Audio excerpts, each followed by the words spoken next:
Eu estava desenvolvendo aqui alguns textos, algumas leituras, na verdade, sobre o texto do Melassos, né? Depois da finitude ou after finitude, dependendo da tradução, né?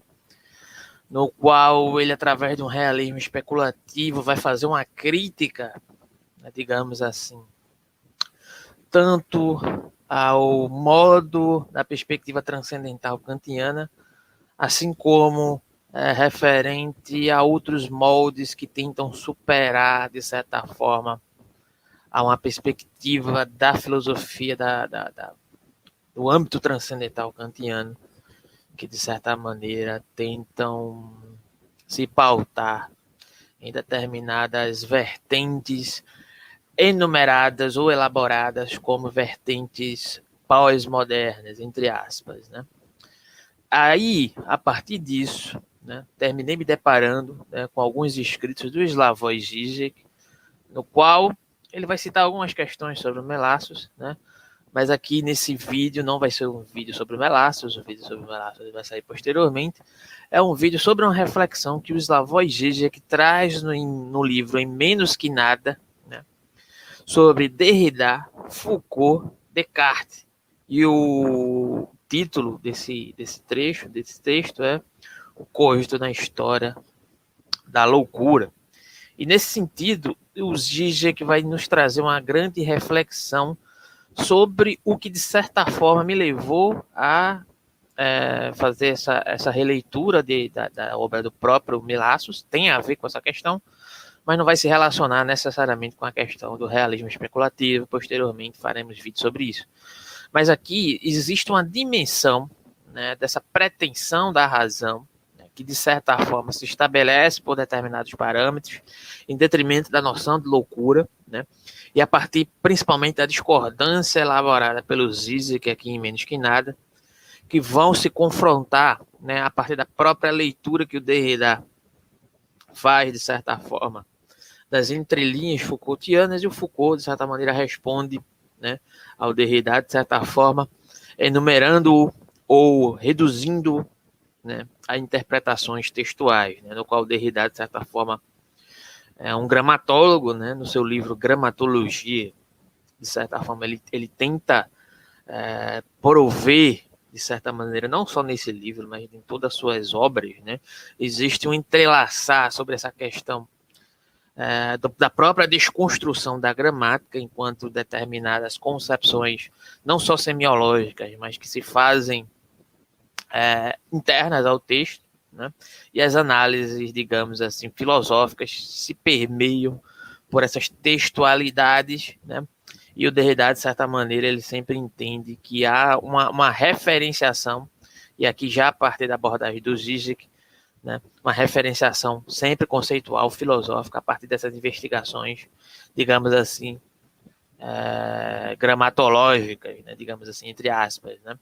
O Foucault, né, vai fazer uma crítica diante do diagnóstico que o próprio Žižek coloca aqui nesse livro Em Menos Que Nada, nesse confronto entre ambos, a partir de uma pressuposta historicidade Foucaultiana que se baseia, de certa maneira, em alguns aspectos genealógicos, e aqui eu acho que o Žižek, nesse trecho, ele deixa isso um pouco de lado, considerando essa suposta historicidade Foucaultiana como é uma historicidade no sentido comum, eu tenho essa impressão, posso estar equivocado, né? Apesar dele saber que não é essa historicidade no sentido comum, mas o âmbito do conflito pelo qual se dá essa questão, né, das críticas de Foucault a Derrida, né, e posturas divergentes nesse sentido entre Derrida e Foucault, se dão justamente diante da questão que Foucault entende que, de certa maneira, não podemos ficar reduzidos a uma gramática, né?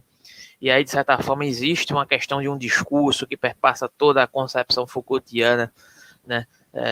Em vários âmbitos, mas sim, principalmente na questão do domínio dos discursos, do âmbito dos discursos, do que está por trás, né, desses discursos, dessas gramáticas, né? Uma das críticas que o Foucault faz ao Derrida é justamente a concepção dessa interpretação do texto, a redução ao texto, né? E o Žižek interpreta que isso não faz jus, de certa maneira, a uma crítica ao próprio Derrida, que o próprio Derrida, de certa maneira, estaria muito mais próximo dessa investigação fundamental de uma pretensa, digamos, referência filosófica fundamental, justamente por estar encerrado nela, né? E o Foucault com essa pretensão, digamos assim, de se colocar para além da filosofia. O próprio, inclusive, tinha uma postura de não se considerar como filósofo, pois ele interpretava, né? Não sei qual era a concepção de filosofia que Foucault tinha exatamente, né, mas ele interpretava que reduzir-se à filosofia seria, de certa forma, um aprisionamento, e diante de certos aspectos ele tem razão, mas não podemos reduzir a filosofia a isso, na minha interpretação, né? Então, o próprio Foucault entendia que, de certa forma, o Derrida estava preso nessa, digamos, semiologia filosófica, né? E ele, de certa forma, é o que vai permear a crítica do Foucault ao Derrida, né? E o que o Zizek vai explorar para, de certa forma, fazer esse comparativo aqui entre razão e loucura, né? E aqui tem alguns trechos que são importantes, né, para poder a gente ilustrar essa questão, né, de como, por exemplo, o Zizek faz esse comparativo, remetendo a Descartes. Por exemplo, vamos ler esse trecho aqui. Com Descartes, no entanto, a loucura é excluída em todas as suas variantes, passa a ocupar uma posição que antes era reservada à lepra. Deixou de ser um fenômeno a ser interpretado. Seu significado não era mais buscado e transformou-se em simples doença. Aqui o Zizek, anteriormente, ele está falando sobre uma questão, né, sobre a investigação, sobre a ótica Foucaultiana e a investigação sobre a questão da loucura, né, e aí ele se apropria do Foucault, afirmando que em determinados momentos a loucura era vista, a gênese, a genealogia que Foucault faz acerca da história da loucura, né, ela era interpretada como um ímpeto em certos aspectos de uma determinada sabedoria, apesar de às vezes ser rejeitada também em determinado contexto. E aqui ele se refere justamente ao período anterior a Descartes, né? No qual é a mudança fundamental da concepção de loucura, né? Que acontece na passagem da Renascença para a era da razão clássica, né? Supostamente a era moderna, né? Vai passar por Cervantes, Shakespeare, Erasmo, né? E aí ele cita Descartes. Já com Descartes, a loucura é excluída, né, em todas as suas variantes, passa a ocupar uma posição que antes era reservada à lepra. Deixou de ser um fenômeno a ser interpretado. Seu significado não era mais buscado e transformou-se em simples doença, que deveria ser tratada segundo as leis determinadas por uma medicina ou uma ciência, um aspecto de esterilização. Já segura de si que não poderia ser louca. E aqui ele cita, né, mais uma vez, Foucault. Na História da Loucura, Foucault dedicou 3 ou 4 páginas à passagem das meditações em que Descartes chega ao cogito ergo sum, buscando o fundamento absolutamente infalível do conhecimento.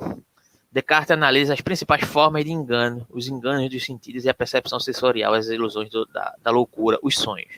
O que o Zizek vai chegar a partir dessa elaboração que ele faz aqui, trazendo Foucault, esse comparativo de Foucault com Derrida e Descartes, né? Ele afirma que a própria pretensão cartesiana, e aqui de certa forma eu discordo um pouco dele, porque ele desconsidera algumas questões acerca de Descartes, e o próprio Foucault também parece desconsiderar, ou não considera que é relevante, porque por muitas vezes, quando se afirma que Derrida se desapega de todas as suas certezas e a única certeza é o cogito, isso não é totalmente verdade, porque pressupõe, lá na questão da própria estruturação do pensamento cartesiano, algumas enumerações de elaborações, inclusive concernentes à cultura da sua época, que o Descartes assume que não é possível descartar, né, em determinados sentidos. Então, posto essa enumeração, e eu já mencionei isso em algum vídeo aqui, né, e eu acho que eu esqueci de colocar essa listinha que é feita pelo próprio Descartes, ele coloca essas questões que não podem ser colocadas de lado,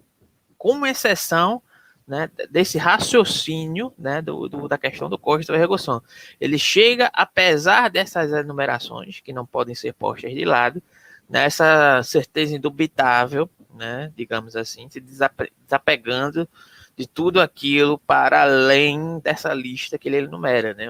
Uma delas é justamente a questão da perspectiva religiosa do seu tempo, né, predominante do seu tempo, né? E aqui o Zizek parece ignorar ou parece não considerar importante, assim como as discussões entre o próprio Foucault e o próprio Derrida. Diante da ótica do Zizek aqui, menos que nada, deixando claro isso, né? Pode ser que façam isso de uma maneira mais contundente, mais aprofundada em suas próprias obras, mas isso aqui é um comentário do Zizek a Foucault e a Derrida e a Descartes, né? Mas me parece que isso é deixado de lado, ou eles não consideram relevante, né? Não considero que isso seja relevante, trabalham isso por uma questão de uma outra ótica, né? Mas o que importa aqui para mim, o que eu acho interessante, é justamente por conta, o motivo que me levou a fazer o vídeo sobre o Melassos, que eu vou fazer posteriormente, é justamente a questão da verdade, né? Me perguntaram aí num dos nossos grupos no WhatsApp do Gap Filosófico sobre como eu concebia a questão da verdade e como eu poderia, de certa forma, me valer da razão. Não foi exatamente essa pergunta, mas eu estou interpretando, tá? Para poder, de certa forma, diagnosticar o que é verdade. E aí denota-se o problema da razão. E é o que o Zizek vai demonstrar aqui, associando, digamos, esse discurso do método cartesiano, né? Digamos, a um não desapego da própria loucura, mas como um movimento que, de certa forma, coloca em movimento extremo, né, pelo menos enquanto simulação, né, a própria pretensão da loucura filosófica, né, que é desapegar de todas as certezas, de chegar a uma dúvida metódica extrema, né, primeva, digamos assim, apesar de desconsiderar essas questões que eu acabei de enumerar, né, seria, digamos assim, a própria expressividade da loucura, mesmo que simulada. Isso é o que o Zizek coloca, né? E aí ele dá alguns exemplos posteriormente dessa questão, né? Aí Foucault, ele fala sobre Foucault fazendo objeção a Descartes, né? A própria objeção de Foucault é que Descartes não confronta realmente a loucura, mas sim evita pensar nela. Ele exclui a loucura do domínio da razão, né? Enquanto o Zizek interpreta que, na verdade, é uma exasperação da loucura. Na era clássica, portanto, a razão é baseada na exclusão da loucura. A própria existência da categoria loucura é historicamente determinada, junto de seu oposto, a razão, ou seja, ela é determinada pelas relações de poder. A loucura, no sentido moderno, não é exatamente um fenômeno que podemos observar, mas sim um construto discursivo que surge em determinado momento histórico junto com seu duplo, a razão no sentido moderno, diagnóstico Foucaultiano, né? Em sua leitura da história da loucura, e aí vem Derrida, né? Derrida dedica-se a essas 4 páginas sobre Descartes, que para ele fornece a chave para o livro inteiro. Diferentemente do Foucault, o Derrida vai interpretar isso em outra ótica, e parece que o Zizek vai concordar com o Derrida nesse sentido, né? E aí ele fala, por meio de uma análise minuciosa, tenta demonstrar que, longe de excluir a loucura, Descartes a leva ao extremo, exatamente o que eu tinha enumerado anteriormente, né? A dúvida universal, quando suspeito que o mundo todo é uma ilusão, é a maior loucura imaginável. Dessa dúvida universal surge o cogito. Mesmo que tudo seja uma ilusão, ainda posso ter certeza de que penso. A loucura, portanto, não é excluída pelo cogito. Não que o cogito não seja louco, o cogito é verdadeiro, mesmo que eu seja totalmente louco. A dúvida extrema, hipótese da loucura universal, não é exterior à filosofia, mas estritamente interior a ela. E aqui vem um ponto de divergência, né? Justamente a questão da genealogia Foucaultiana, que tem inspiração nietzschiana, de entender que, de certa forma, a gênese da loucura tem a ver com a determinada confrontação de forças e discursos, e o Derrida, diferentemente, entendendo que, na verdade, a loucura ela está permeada nas próprias pretensões filosóficas, ou seja, existe um internalismo filosófico e um externalismo filosófico. Foucault se defrontando com essa questão, digamos, de uma pretensão de um diagnóstico do Derrida, né, interno às próprias pretensões, aos próprios escritos filosóficos, né, que se elaboram por suas próprias, digamos, possibilidades de alcances ou impossibilidades, né, e Foucault afirmando que, na verdade, existe uma externalidade que impulsiona o movimento filosófico, né, diante desse conflito de apropriações de poderes, digamos assim, né. E aí segue o Zizek. É claro, depois Descartes domestica esse excesso radical com sua imagem do homem como substância pensante dominada pela razão. Ele constrói uma filosofia que é sem dúvida historicamente condicionada. Mas o próprio excesso, a hipérbole da loucura universal, não é histórico. É o momento excessivo que fundamenta a filosofia em todas as suas formas históricas. A loucura, portanto, não é excluída pela filosofia. É interna a esta. Obviamente, toda a filosofia tenta controlar esse excesso, tenta reprimi-lo. Ao reprimi-lo, reprime seu próprio fundamento mais interno. A filosofia talvez seja essa segurança tomada, o mais próximo da loucura, contra a angústia de ser louco. E aí é que se dá o conflito, né? Foucault não vai compreender dessa forma. Não existe uma internalidade que movimenta a gênese ou o diagnóstico genealógico da loucura, e tanto quanto, assim como da própria filosofia, né? Foucault vai discordar dessa questão. Já o Derrida vai dizer que isso é um movimento propriamente filosófico, que é interno à própria filosofia, que é interna própria textualidade e a própria construção textual da própria filosofia, de um modo geral, né, em Descartes e em outros momentos. E aí, mais uma vez, a resposta do Foucault, né? Primeiro tenta provar por uma leitura minuciosa de Descartes que a loucura que ele evoca não apresenta o mesmo estado de ilusões sensoriais e sonhos. Quando sofre ilusões sensoriais da percepção ou sonho, continua normal e racional. E aqui o Foucault, de certa forma, ele já comete uma certa pecaminosidade, porque, de certa maneira, ele está considerando o próprio parâmetro de racionalidade como parâmetro, por mais que ele faça um diagnóstico do que é loucura, né, mas ele concebe essa suposta racionalidade como referência para uma gênese genealógica em uma determinada perspectiva, por mais que ele não tome isso como parâmetro, mas ele considera em determinadas questões, como é numerado aqui pelo Zizek, eu creio que seja isso mesmo, né? Só me engano com respeito ao que vejo. Na loucura, ao contrário, já não sou mais normal, perco minha razão. Portanto, a loucura tem de ser excluída para que eu seja um sujeito racional.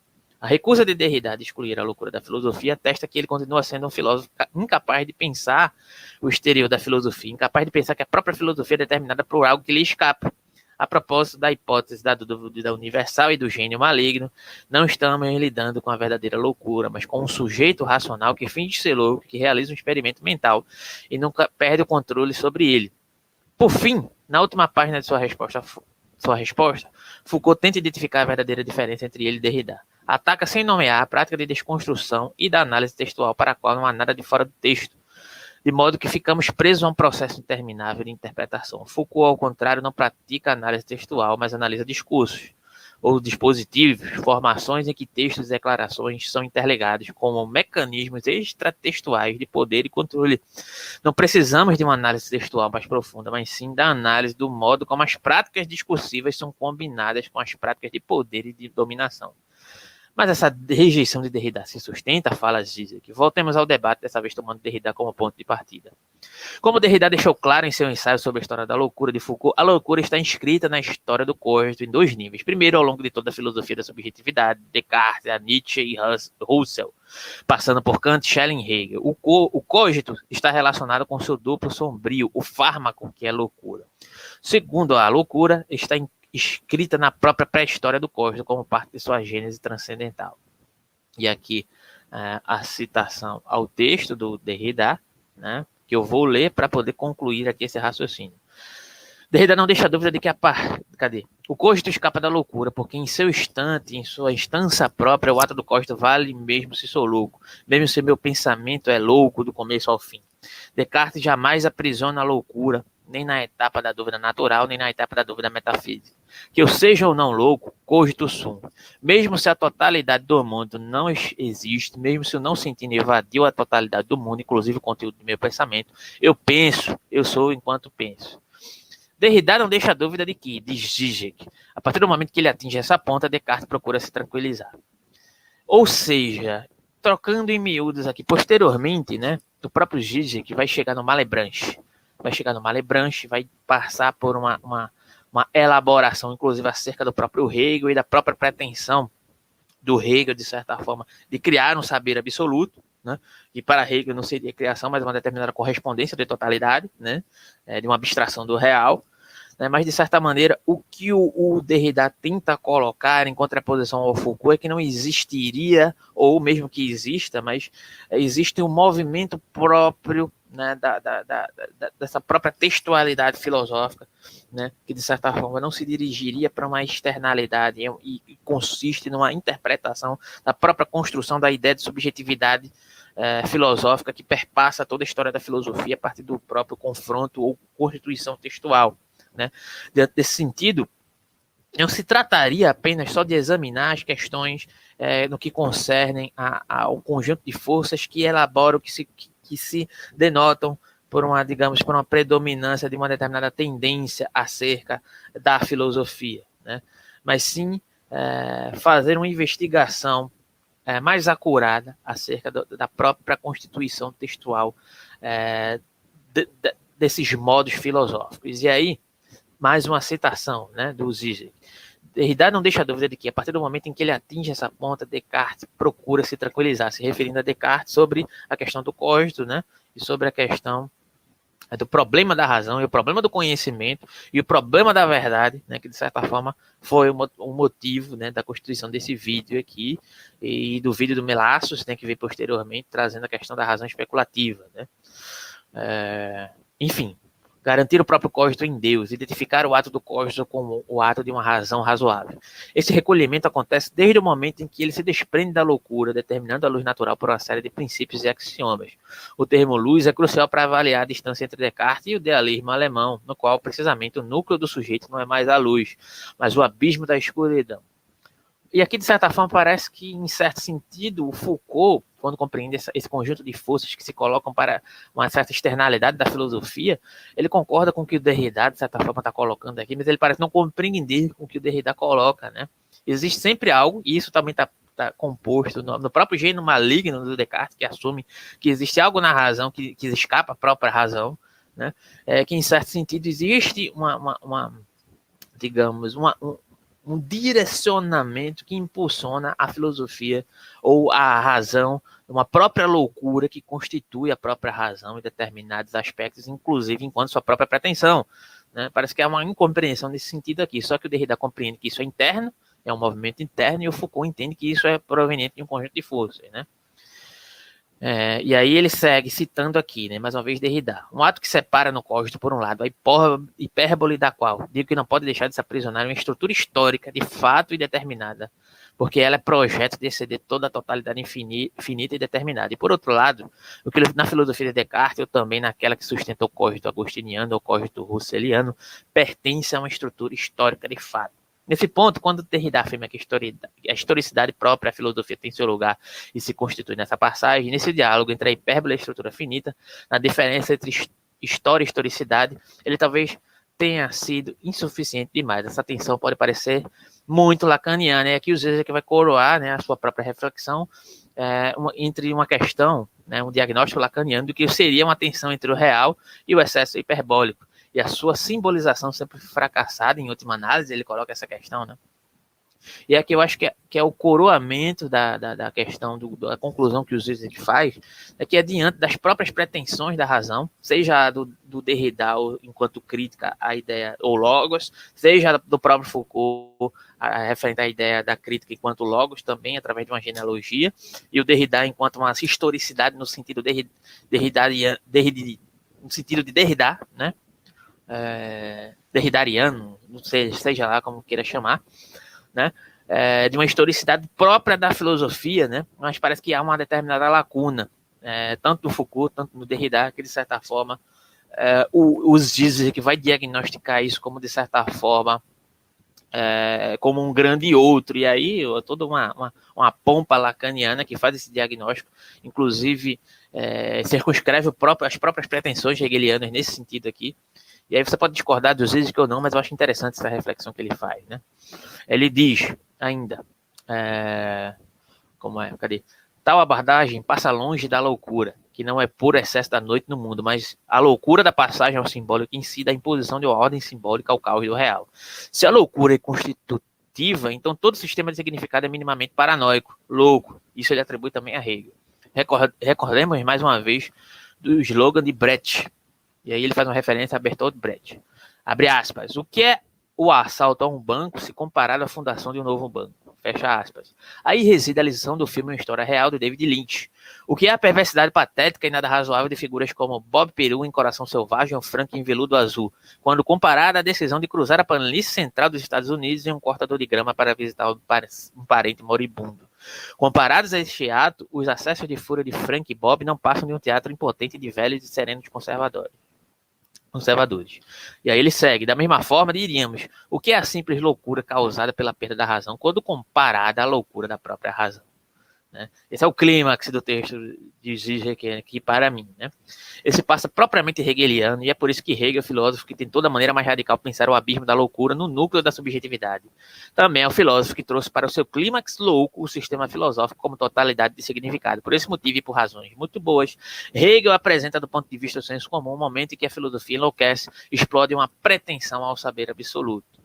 Então, para concluir o vídeo aqui, que eu acho que já está ficando muito longo, né, de certa maneira, essas delimitações e a pergunta pela verdade, né, e aí eu tenho uma tendência de conceber a verdade, né, determinadas verdades, já a verdade científica, da verdade nas mais diferentes expressividades, mas a verdade enquanto concepção ontológica primeira, né, ela parte de uma determinada concordância, ela parte de uma determinada concordância, seja consciente ou inconsciente, e aí o Zizek também nesse texto coloca a própria questão da psicanálise, né, como problemática, aí eu estou me utilizando disso aqui, seja até uma contradição, né, mas como proveniente de determinados discursos que são perpassados por uma contraposição à razão, mas que pretendem nomear a própria razão e a própria loucura, né, como constituídos de um determinado discurso, mesmo que seja um discurso antagônico. Ou seja, a razão humana enquanto criação, digamos assim, ou então como eu posso interpretar a razão como algo inato, né, como dotada de determinadas características, como determinadas características primeiras, como Kit Kant, né, mas que de certa forma escanteia algo que pode ser equiparável ao próprio gênio maligno Descartes em determinado sentido, né? Que seria excluir aquilo que pode me enganar, aquilo que pode me desviar da razão, que seria algo proveniente da própria loucura. Mas se há esse algo desconhecido, que é constituído a partir da minha própria razão, não seria loucura achar que a partir da razão eu posso excluir a loucura da minha razão, né? A própria loucura seria, de certa maneira, conceber isso nesses termos. Né? Seria a exasperação da própria loucura, enquanto código cartesiano, enquanto saber absoluto hegeliano, enquanto, digamos, condição de possibilidade kantiana. Essa é a conclusão, de certa maneira, que o Zizek tenta trazer. Então, era mais ou menos isso, e isso reverbera na questão da fundamentação ontológica enquanto verdade, né, enquanto, digamos, como diria Aristóteles, né, enquanto causas primeiras, digamos assim, né. Não creio que seja, na minha interpretação, possível conceber determinadas causas primeiras, mas podemos conceber verdades em determinados aspectos dentro da própria epistemologia científica, que trabalha com recortes de realidades, e é necessário que se faça isso. Isso é um problema que se dá, inclusive, dentro da própria filosofia da biologia, né? Através de determinados métodos, filosofia da biologia, filosofia da física, filosofia na própria física, na própria epistemologia da matemática, né, de um modo geral. Mas, enfim, é a dimensão desses recortes, né, e qual é a possibilidade desses conhecimentos, de certa forma, trabalharem fundamentalmente com a noção de verdade em que perspectiva. Mas essa é questão para outro vídeo. Então, foi mais ou menos essa problemática que eu quis trazer hoje. Posteriormente, acho que na próxima semana só vai sair o vídeo do Melassos, né, trazendo essa questão da